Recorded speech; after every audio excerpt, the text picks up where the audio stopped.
तो हमारी कहानी की शुरुआत होती है पम्मी से, जो कि कॉलेज की फर्स्ट ईयर की एक स्टूडेंट है। पम्मी एक कुश्ती की पहलवान है और शुरू में वो एक कुश्ती के मैच में जीत गई होती है, लेकिन क्योंकि पम्मी दलितों की लड़की है और उसके विरोधी के पिता बड़े अमीर हैं और मैच के ऑर्गेनाइजर हैं, तो मैच का जज पम्मी को झूठ मूठ के फाउल के नाम पर डिस्क्वालीफाई कर देता है। पम्मी अपनी हार के बाद घर चली जाती है और अपने भाई सत्ती को रोते रोते बोलती है कि क्योंकि वो एक दलित है, इस कारण उन्हें जिंदगी में भुगतना तो पड़ेगा ही। अगले दिन पम्मी और सत्ती दोनों अपने ताया जी के लड़के की शादी में जाते हैं, लेकिन जब शादी की बारात ऊंची जाति वालों के मोहल्ले से जाती है तो वो ऊंची जाति वाले लोग दूल्हे को घोड़ी से नीचे गिरा के मारते हैं, बारात वालों को भी बहुत पीटते हैं और पम्मी के भाई सत्ती का तो सर ही फोड़ देते हैं। इसके बाद पम्मी के घर वाले सत्ती को लेकर अस्पताल चले जाते हैं और दूसरी ओर दूल्हा, उसका एक पत्रकार दोस्त अक्की और पम्मी, ये तीनों पुलिस के पास जाके अटेम्प्ट टू मर्डर की FIR लिखवाते हैं। पर पुलिस स्टेशन में एक कर्मचारी ऊंची जाति वाले लोगों को बता देता है कि उनके लड़कों पर अटेम्प्ट टू मर्डर का केस कर दिया है। उस मोहल्ले के लोग फिर उस अस्पताल में पहुंच जाते हैं जहां पर सत्ती का इलाज चल रहा होता है और वहां के सारे डॉक्टर को उठा लेते हैं। ये कहते हैं कि तब तक इलाज नहीं होने देंगे जब तक FIR वापस नहीं ली जाएगी। पम्मी मजबूर होकर अपनी FIR वापस लेने जाती है कि तभी वहां पर काशीपुर वाले बाबा निराला अपने भक्तों के साथ आ जाते हैं। वो फिर ऊंची जाति वाले लोगों के सब हथियार ले लेते हैं और डॉक्टर को भी छुड़वा देते हैं ताकि सत्ती का इलाज शुरू हो जाए। सत्ती को जब होश आ जाता है तो बाबा निराला उसके पास आते हैं। वो उन सबको कहते हैं कि जहां पर भी अन्याय हो रहा है बाबा निराला वहां पर न्याय करने चले जाते हैं। इधर स्टेट के CM सुंदरलाल एक बड़ी कंपनी को फैक्ट्री बनाने के लिए फॉरेस्ट डिपार्टमेंट की जमीन बेच देते हैं, लेकिन जब फैक्ट्री वाले फॉरेस्ट की जमीन पे काम शुरू करते हैं तो वहां से एक लड़की का कंकाल निकलता है। CM सुंदरलाल पुलिस के हेड को कहता है कि चाहे जो मर्जी हो जाए, फैक्ट्री का काम नहीं रुकना चाहिए। असल में इस लड़की को बाबा निराला के राइट हैंड मैन बोपा स्वामी ने मारा होता है।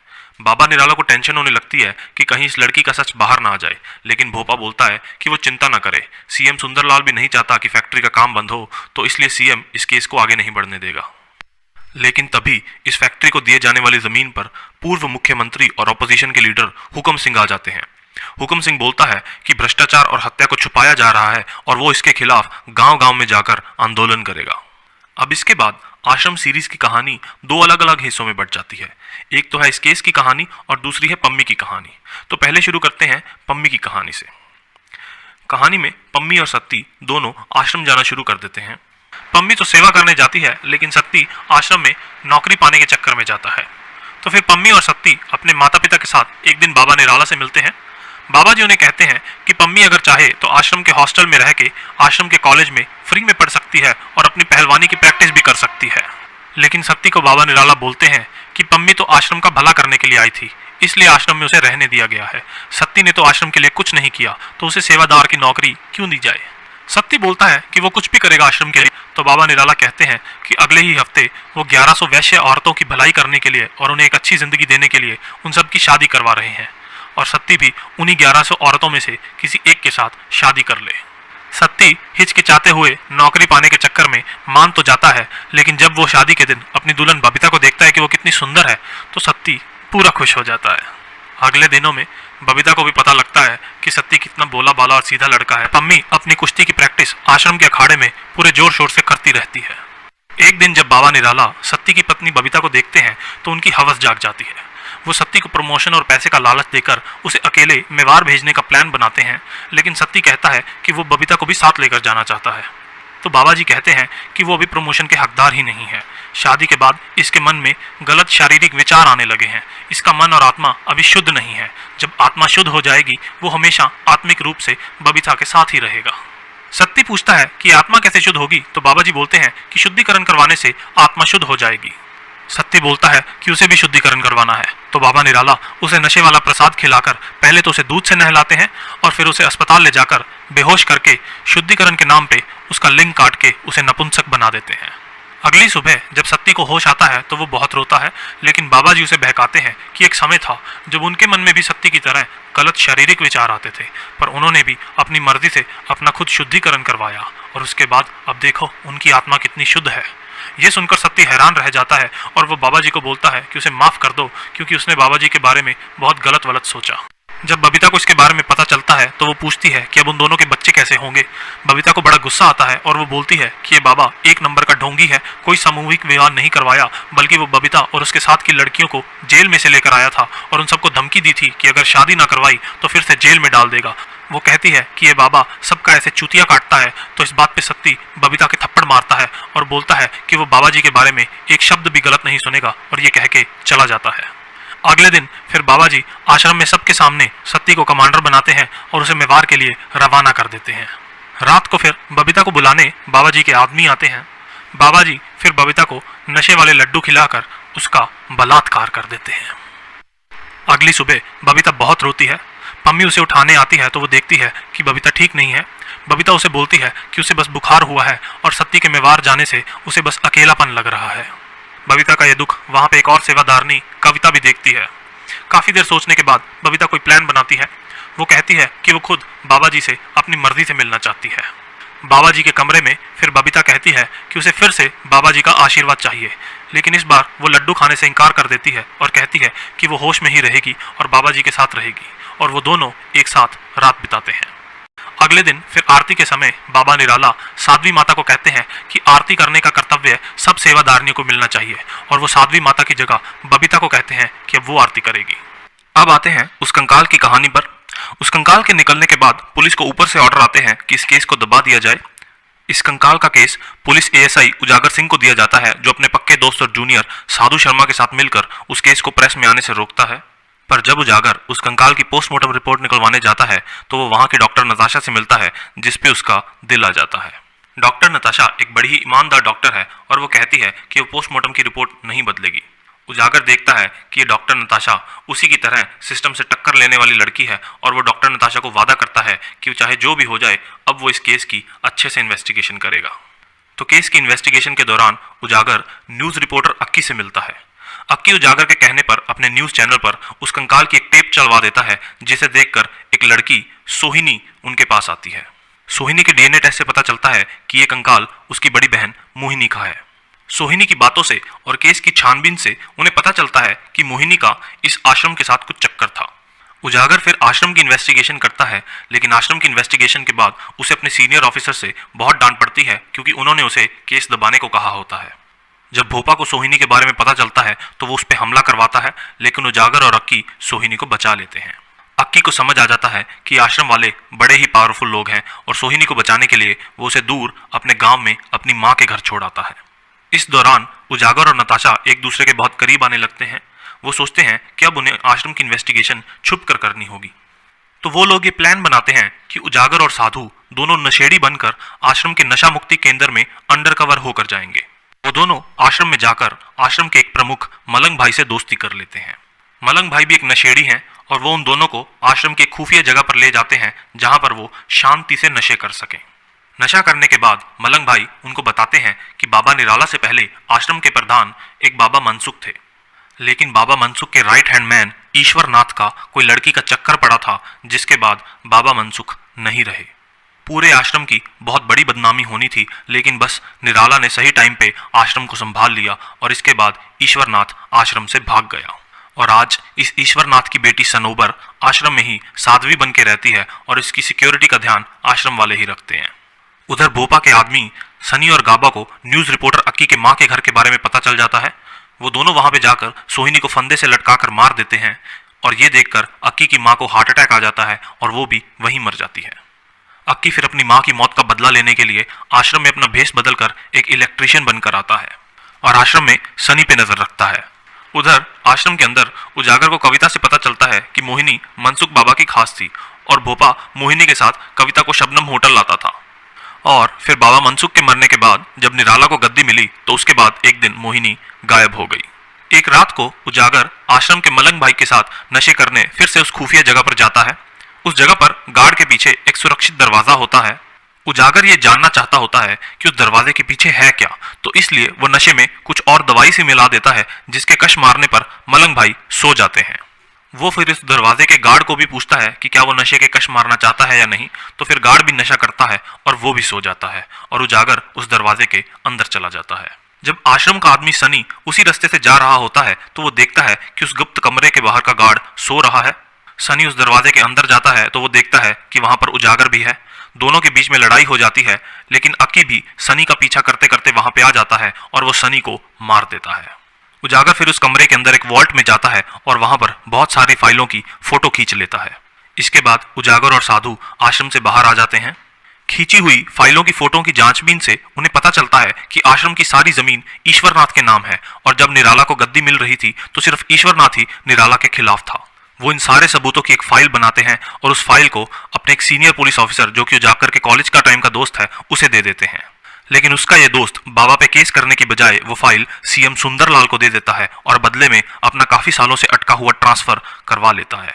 तो ये तो थी उस केस की कहानी। अब आते हैं पम्मी और सत्ती की कहानी पे। इधर पम्मी अपनी प्रैक्टिस पूरे जोर शोर से करती है। कंपटीशन के दिन पम्मी भागते भागते पहले सुबह बाबा निराला का आशीर्वाद लेती है और उन्हें कहती है कि कंपटीशन में पम्मी को देखने जरूर आए। जब कंपटीशन स्टार्ट होता है तो बाबा निराला भी वहां पर पम्मी को देखने आते हैं और पम्मी अपने विरोधी रेनू को पटक के मारती है और कंपटीशन जीत जाती है। अनाउंसर फिर पम्मी को विजेता घोषित करता है। अनाउंसर स्टेज पे बोलता है कि किसी जमाने में बाबा निराला भी कुश्ती के चैंपियन रहे हैं और निवेदन करता है कि बाबा निराला और पम्मी दोनों सबके सामने एक छोटा सा कुश्ती का मैच करें। पम्मी फिर खुशी से बाबा निराला को कहती है कि चलो एक छोटा सा मैच करें। तो वो दोनों कुश्ती करते हैं। कुश्ती करते करते पम्मी बाबा निराला को हरा तो देती है, लेकिन पम्मी के साथ कुश्ती करके बाबा निराला की हवस अब फिर से जाग उठती है और वो पम्मी को गलत नजर से देखने लगते हैं। फिर अगले दिन निराला साध्वी माता को कह के पम्मी की खीर में ड्रग्स डलवा देता है और फिर रात को उसको बेहोशी की हालत में उठवा के उसका भी बलात्कार कर देता है। सुबह को जब पम्मी उठती है तो उसे इतना समझ आ जाता है कि उसके साथ कुछ गलत हुआ है।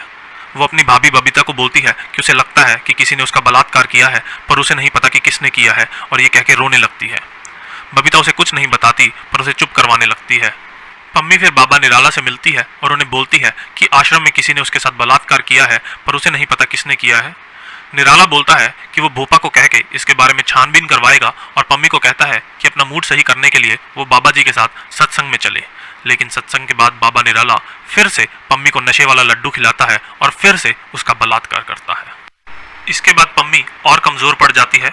उसे अभी भी समझ नहीं आ रहा कि उसके साथ ये सब कौन कर रहा है, लेकिन उसके साथ की एक सेवादारनी कविता से उसका दुख देखा नहीं जाता और वो पम्मी को सब कुछ बता देती है।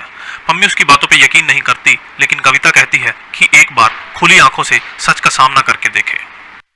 तो अगले दिन पम्मी अपनी खीर नहीं खाती और रात को जब बाबा के लोग उसे लेने आते हैं तो वो बेहोशी की एक्टिंग करती है। जब बाबा फिर से उसका बलात्कार करने की कोशिश करते हैं तो वो तब अपनी आंखें खोल लेती है और बाबा से लड़ के चली जाती है। वो आश्रम से भागती है, लेकिन भोपा उसे पकड़ लेता है और वो लोग पम्मी को आश्रम की जेल में डाल देते हैं। इधर न्यूज रिपोर्टर अक्की, जो कि आश्रम में इलेक्ट्रिशियन के बेस में घूम रहा होता है, उसे पता लग जाता है कि आश्रम वालों ने पम्मी को जेल में डाल रखा है। वो पम्मी के माँ बाप को जाके सब कुछ बता देता है, लेकिन वो लोग अक्की की बातों पर यकीन नहीं करते, पर उन्हें भी शक हो जाता है कि कुछ तो गलत है। तो फिर पम्मी के पिता पम्मी से मिलने के लिए आश्रम आते हैं, लेकिन आश्रम वाले उनका ट्रक से एक्सीडेंट करवा देते हैं। आश्रम वाले फिर पम्मी के पिता को आश्रम के ही अस्पताल में ले आते हैं। वो सत्ती को भी वहीं बुला लेते हैं। बबीता फिर भोपा से जाके मिलती है और उससे बेनती करती है कि पम्मी को भी अपने बाप से मिलने दे। बबीता फिर पम्मी को तैयार करती है और तैयार करके उसे आश्रम के अस्पताल में ले आती है। अस्पताल में बाबा निराला भी आ जाते हैं। पम्मी को समझ आ जाता है कि उसका भाई सत्ती अभी बाबा निराला के अंधविश्वास में पूरा धुत है और वो सीधे सीधे अभी कुछ नहीं कर सकती। पम्मी बबीता से पूछती है कि बबीता ने उसे कुछ बताया क्यों नहीं, तो बबीता कहती है कि इस बाबा जी ने उसका भी बलात्कार किया है और सत्ती का तो शुद्धिकरण के नाम पे लिंग ही काट के उसे नपुंसक बना दिया है। अक्की को पता चलता है कि पैसे बचाने के लिए ये आश्रम वाले पम्मी के पिता को महंगे इंजेक्शन देने बंद कर रहे हैं, जिससे उसके पिता अब कभी नहीं उठेंगे और सारी उम्र आईसीयू में ही रहेंगे। ये बात वो पम्मी को बता देता है। पम्मी सोचती है कि उसके अंधविश्वास के चक्कर में उसकी सारी फैमिली को कितना भुगतना पड़ रहा है। वो सोचती है कि अब वो बेचारी बन के नहीं रहेगी और वो बाबा निराला को मारने का प्लान तैयार करती है। पम्मी बाबा निराला से मिलती है और कहती है कि उसके स्टेट के कंपटीशन में सिर्फ 3 दिन ही बचे हैं और उससे पहले वो बाबा निराला का आशीर्वाद लेना चाहती है। तो फिर निराला बोलता है कि चलो ठीक है, आ जाना आज रात को। प्लान तो ये होता है कि पम्मी जब बाबा निराला को मार देगी तो अक्की उसे पीछे के गुप्त रास्ते से लेने आ जाएगा, लेकिन अक्की को पीछे के गुप्त रास्ते के जाने से पहले ही रोक दिया जाता है और उनका प्लान पहले ही खराब हो जाता है। तो रात को जब बाबा के लोग पम्मी को लेने आते हैं तो पम्मी उनको और हॉस्टल की वार्डन को मार के हॉस्टल से भाग जाती है। वो फिर छुप के आश्रम के अस्पताल में जाती है और क्योंकि अब उसके पापा अब कभी उठने नहीं वाले, तो वो अपने पापा की आईसीयू वाली मशीन को रोते रोते बंद कर देती है। वो आश्रम की छत के रास्ते से आश्रम से भाग जाती है। बाहर निकलकर पम्मी अक्की से मिलती है। वो अपने भाई सत्ती को फ़ोन करके सब कुछ बताती है और उसे कहती है कि जल्दी वहाँ से निकले, लेकिन सत्ती के निकलने से पहले वहाँ पर भोपा आ जाता है। भोपा सत्ती को बहुत मारता है। वो पम्मी को फ़ोन करके कहता है कि जल्दी वापस आए, नहीं तो वो सत्ती को जान से मार देगा। सत्ती सोचता है कि अगर पम्मी वापस आ गई तो ये आश्रम वाले उसको नहीं छोड़ेंगे, तो वो फ़ोन पर पम्मी को कहता है कि आश्रम वापस ना आए और भोपा की बंदूक से खुद को गोली मार लेता है। इधर हुकुम सिंह के पार्टी के लोग दिलावर के पीछे लग के उसे छोड़ के सीएम सुंदरलाल की तरफ चले जाते हैं। हुकुम सिंह का असिस्टेंट उसे बोलता है कि अगर उन्हें अब राजनीति में बचना है तो उन्हें बाबा निराला के पास जाना चाहिए, क्योंकि बाबा निराला के करीब 44 लाख लोग भक्त हैं और ये लोग बाबा के कहने पर हुकुम सिंह को वोट डाल सकते हैं। तो हुकुम सिंह फिर बाबा निराला से मिलता है और आश्रम में करोड़ों रुपए का सौदा करता है कि बाबा के ये भक्त अब हुकुम सिंह को वोट डालें। एक दिन बाबा निराला भोपा को बोलता है कि अब उन्हें आश्रम में यूथ को भी साथ जोड़ना होगा, लेकिन यूथ को आश्रम के साथ जोड़ना इतना आसान नहीं और इसके लिए उन्हें सिंगर टिंका सिंह की जरूरत पड़ेगी। भोपा फिर सिंगर टिंका सिंह के मैनेजर से मिलता है जो उसे टिंका के पास ले जाता है, लेकिन टिंका सिंह अपने मैनेजर को बोलता है कि उसे ढोंगी बाबा के चक्करों में नहीं पड़ना। वो पूरे नशे में होता है और वो भोपा को बोलता है कि यहाँ से निकल जाए, नहीं तो भोपा को पीटेगा। भोपा वहां से तो चला जाता है, लेकिन अगले ही दिन टिंका सिंह के कमरे में एनसीबी की रेड पड़ जाती है। एनसीबी वाले टिंका सिंह को उठा लेते हैं और उसे बहुत मारते हैं, लेकिन फिर तभी एनसीबी के दफ्तर में बाबा निराला आ जाते हैं और कहते हैं कि बच्चे से गलती हो गई है, वो इसको आश्रम के नशा मुक्ति केंद्र में रखेंगे, और वो एनसीबी को टिंका के जमानत के पेपर दे देते हैं। इसके बाद टिंका सिंह अपने सभी साथियों को लेकर आश्रम में आता है और सारी प्रेस के सामने बाबा निराला की बहुत चढ़ाई करता है। उसे सच्ची में लगता है कि उसे बाबा जी ने बचा लिया है और वो कहता है कि वो अब से बाबा जी के ही भजन गाएगा, सारे यूथ को बाबा जी के बारे में बताएगा और बाबा जी के लिए स्पेशल प्रोग्राम करेगा। इसके बाद देश भर के युवा टिंका सिंह के गाने सुनने आते हैं और इन सब कॉन्सर्ट्स में आश्रम के लोग इन सब युवाओं को नशे वाले लड्डू खिलाते हैं, जिनसे ये बच्चे टिंका सिंह के गाने सुनते सुनते बाबा के नशे में और भी धुत हो जाते हैं। आश्रम में युवा भक्तों की संख्या बढ़ती जाती है और ये देखकर हुकुम सिंह बहुत खुश होता है। पर इस सब से सीएम सुंदरलाल बड़ी चिंता में आ जाता है। वो भी फिर बाबा निराला से मिलता है और उन्हें कहता है कि बाबा निराला अब उनके साथ पार्टनरशिप कर ले, वो आश्रम को हुकुम सिंह से दुगने पैसे देंगे, पर बाबा निराला के भक्त बस अब सीएम सुंदरलाल को ही वोट डालें। फिर थोड़े दिन बाद बाबा जी के टिंका सिंह वाले सत्संग में वो सीएम सुंदरलाल को स्टेज पर बुलाते हैं, पर अब ये देखकर हुकुम सिंह टेंशन में आ जाता है। वो बाबा निराला के आश्रम में आता है और बाबा निराला को पूछता है कि उसे समझ नहीं आ रहा कि बाबा निराला क्या रणनीति बना रहे हैं, लेकिन बाबा निराला उसे कहते हैं कि वो चिंता ना करे, जो तय हुआ था वही होगा। इलेक्शन के दिनों के पास सीएम सुंदरलाल फिर दिलावर के सपोर्टरों को इलेक्शन के लिए टिकट नहीं देते। जब दिलावर इसके बारे में पूछता है तो सुंदरलाल उसे कहता है कि जो अपनी पार्टी का ही ना हो सका वो किसी और पार्टी का क्या होगा। दिलावर समझ जाता है कि उसने सुंदरलाल के साथ जुड़ के बहुत बड़ी गलती कर दी है और वो बाबा निराला के चरणों में जाके गिर जाता है। तो फिर बाबा निराला हुकुम सिंह को कहते हैं कि चलो दिलावर को वापस ले लो और उन दोनों की दोस्ती फिर से करवा देते हैं। जब पैसे टाइम पे ना मिलने पर बाबा जी सीएम सुंदरलाल के साथ होने वाले एक समारोह को कैंसिल कर देते हैं, तो सुंदरलाल आश्रम में विजिलेंस वालों की रेड मरवा देता है और बाबा निराला को हाउस अरेस्ट करवा देता है। सीएम बाबा जी को फोन पे बोलता है कि उसकी सारी की सारी कुंडली निकलवा दी है और अब उसे जेल में डलवा देगा, बाबा टिक के रहे। बाबा जी बोलते हैं कि उन्होंने सीएम सुंदरलाल के लिए एक स्पेशल सत्संग प्रोग्राम किया है, वो बिल्कुल भी चिंता ना करें और अब से उनका सारा का सारा सपोर्ट प्रेस में भी सिर्फ सीएम सुंदरलाल के लिए ही होगा। लेकिन इलेक्शन से पिछली रात को बाबा जी अपने सारे प्रमुख सेवादार को आदेश देते हैं कि सारे के सारे भक्त सिर्फ हुकुम सिंह को ही वोट डालें, और अगले दिन जब इलेक्शन के रिजल्ट आते हैं तो देखा जाता है कि हुकुम सिंह ही सीएम बन गया, क्योंकि बाबा जी के सारे भक्तों ने हुकुम सिंह को वोट डाली होती है।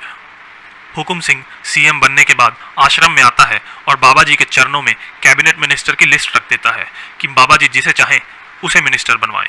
वो तो बस बाबा जी की शरण में आ गया है। अब सीजन के एंड पे बाबा निराला और गवर्नर के सामने हुकुम सिंह सीएम की शपथ लेता है।